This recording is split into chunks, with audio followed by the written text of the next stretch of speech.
As a classroom teacher, what I tell folks is there are basically 5 or 6 things that you can do that will support a stressed brain in your classroom. And who cares why that stress is there? It may be because dad was yelling at mom this morning. It may be because I didn't sleep at home last night. I slept, in a car or in a parking lot. I don't know what the stressors are. For some, it could just be, I'm nervous about this test I have today. But there are 5 things that I tell teachers. The first one is simplify your language. Simplify your language. Don't add parenthetical phrases. Don't talk too much. Just keep it simple directions, one step at a time. The second one is show and tell.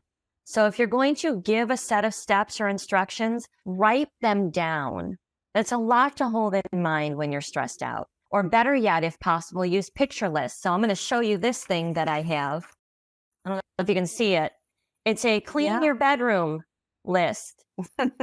So they're all over the internet, but you can do it. So it's got, it has a couple of words and then has a picture of what to do. So teachers show and tell at the same time. Steps for a long division problem, write them down so they can follow those steps instead of having to hold all those steps in mind while doing them. The third one is externalize important information. And this is straight out of all the ADHD literature and research. Those of you in my Attitude family, I know we all know who Russ Barkley is. He talks about externalizing everything. I want to show you a couple of the things that I use when I'm talking and speaking. This is a time timer. It externalizes time so that it gets smaller as time passes and the kids can see how much time they have left to work on a project. So that's a way to externalize time. You can externalize important information like, I don't know, a little times table. They can just keep it at their desk, or there's fractions or number lines.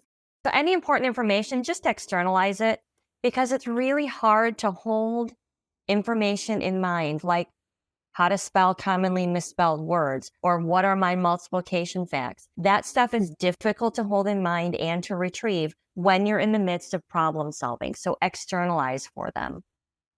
The fourth thing is keep routines. Keep things low stress, consistent, regular routines. Some people make the mistake of thinking that we got to mix it up because it'll keep the kids excited and keep them engaged. Actually, it's the direct opposite. We want to keep things calm and predictable at school as much as possible. And then the last one is there's really great research on using mindfulness techniques. So ways of bringing the body back down. Now, remember I was talking about the pit and the peach. We used to believe that, when the pit's activated and there's not much we can do. But we're learning now that, in fact, we can exert some control over those pit features of the brain, heart rate, blood pressure, those sorts of things. Mindfulness is a really good way. And it's just about shrinking your world into the here and the now and the moment.